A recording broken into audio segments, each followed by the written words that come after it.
नमस्ते बच्चों, मैं आशा चौहान। स्वागत है आपका हिंदी क्लास 9th में।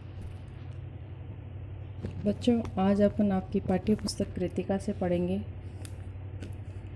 विद्यासागर नौटियाल द्वारा लिखित चैप्टर माटी वाली। देखते हैं पहले लेखक परिचय। समसाई की कथा लेखक विद्यासागर नौटियाल का जन्म माली देवल गांव टिहरी गढ़वाल उत्तरांचल में हुआ और उच्च शिक्षा वाराणसी से। पहाड़ी जीवन विशेषकर टिहरी गढ़वाल के जीवन यथार्थ के कुशल चितेरे नौटियाल जी की कथा भाषा में मिट्टी की सौंधी गंध रसी बसी है। तो देखते हैं लेखक द्वारा रचित माटी वाली पाठ का उद्देश्य। ये एक कहानी विधा है। इस कहानी में विद्यासागर नौटियाल ने विस्थापन अर्थात जब किसी सरकारी कार्य से या पूंजीपति वर्ग द्वारा किसी स्थान पर कुछ विशेष बनाने के लिए उन रहने वालों को उस जगह से हटा दिया जाता है, उसके आधार पर विस्थापन की समस्या को प्रभावी ढंग से उठाया है। गरीब और श्रमिक वर्ग इस समस्या से कैसे जूझ रहा है, लेखक ने इसका बहुत ही संवेदनशील और मार्मिक चित्र खींचा है।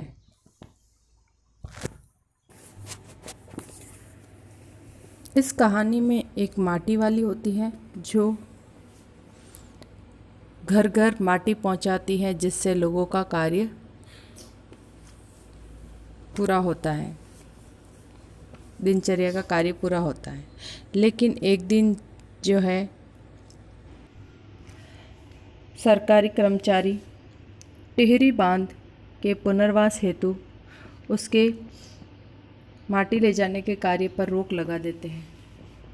इस प्रकार उसकी रोजी रोटी पर भी रोक लग जाती है। वह बहुत ही दुखी हो जाती है।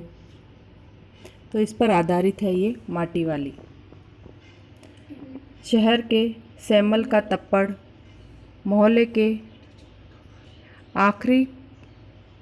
मोहल्ले की ओर बने आखिरी घर की खोली में पहुंचकर उसने दोनों हाथों की मदद से अपने सिर पर धरा बोझा नीचे उतारा।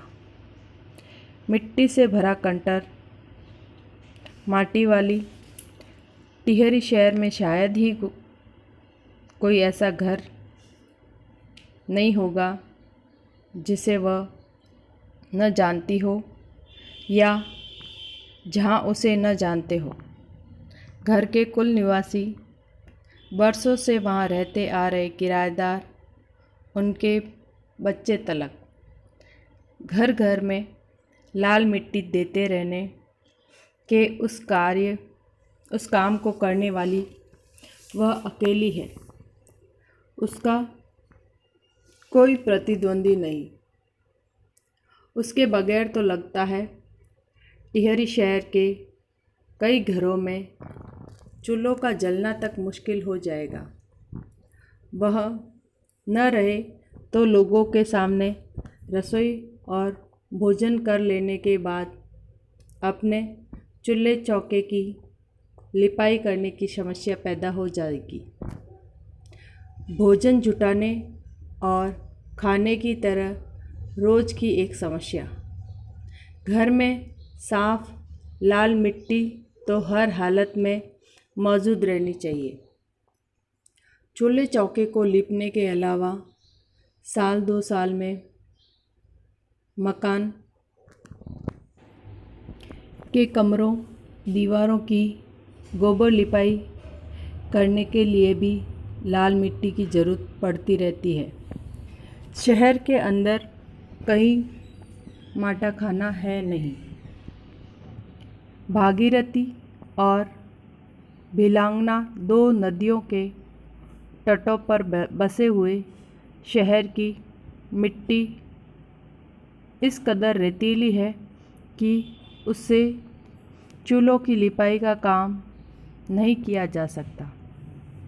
आने वाले नए नए किराएदार भी एक बार अपने घर के आंगन में उसे देख लेते हैं तो अपने आप माटी वाली के ग्राहक बन जाते हैं। घर घर जाकर माटी बेचने वाली नाटे कद की एक हरिजन बुढ़िया माटी वाली। तो बच्चों, इस प्रकार हमने अभी जाना कि माटी वाली द्वारा लाई जाने वाली लाल मिट्टी से ही लोगों के रोज़मर्रा का कार्य जो है वो पूरा होता है। जिस प्रकार भोजन जुटाने और भोजन कर लेने के बाद में चूल्हे की लिपाई करने की समस्या जो है वो पैदा हो जाती है, तो उसके द्वारा लाई गई लाल मिट्टी के द्वारा ही वो अपने चूल्हे की लिपाई करते हैं और ये उनकी रोज़ की ज़रूरत है। तो हर घर में लाल मिट्टी का होना बहुत ज़रूरी है। कोई नया किराएदार भी आ जाए तो वो उसका ग्राहक बन जाता है। इस प्रकार बच्चे बूढ़े हर घर वाले उसको जानते हैं। माटी वाली जो है वो एक हरिजन बुढ़िया है, नाटे कद वाली। शहरवासी सिर्फ माटी वाली को नहीं, उसके कंटर को भी अच्छी तरह पहचानते हैं। रद्दी कपड़े को मोड़कर बनाए गए एक गोल डिल्ले के ऊपर लाल चिकनी मिट्टी से चुलबुल भरा कनस्तर टिका रहता है। उसके ऊपर किसी ने कभी कोई ढक्कन लगा हुआ नहीं देखा।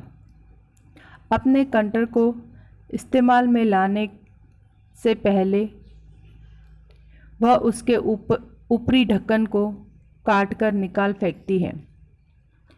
ढक्कन के न रहने पर कंटर के अंदर मिट्टी भरने और उसे खाली करने में आसानी रहती है। उसकी कंटर को ज़मीन पर रखते रखते सामने के घर से 9-10 साल की एक छोटी सी लड़की कामिनी दौड़ती हुई वहाँ पहुँची और उसके सामने खड़ी हो गई। इस प्रकार वो एक रद्दी कपड़े से बनाया हुआ रोल होता है, वो उसको सर पे रख करके उसके बाद में जो उसका कंटर होता है मिट्टी का वो रखती है और घर घर जो है मिट्टी पहुंचाती है। वो कंटर को प्रयोग में लाने से पहले उसके ऊपर का ढक्कन जो है वो हटा देती है ताकि मिट्टी भरने में उसको आसानी रहे। जैसे ही एक घर में मिट्टी पहुंचाती है, दूसरे घर से उसको आवाज़ लगा दी जाती है। मतलब ये हर घर की ज़रूरत है। एक छोटी सी लड़की कामिनी उसको दौड़ती हुई आती है और उसको आवाज़ लगाती है। मेरी माँ ने कहा है ज़रा हमारे घर यहाँ भी आ जाना, अभी आती हूँ।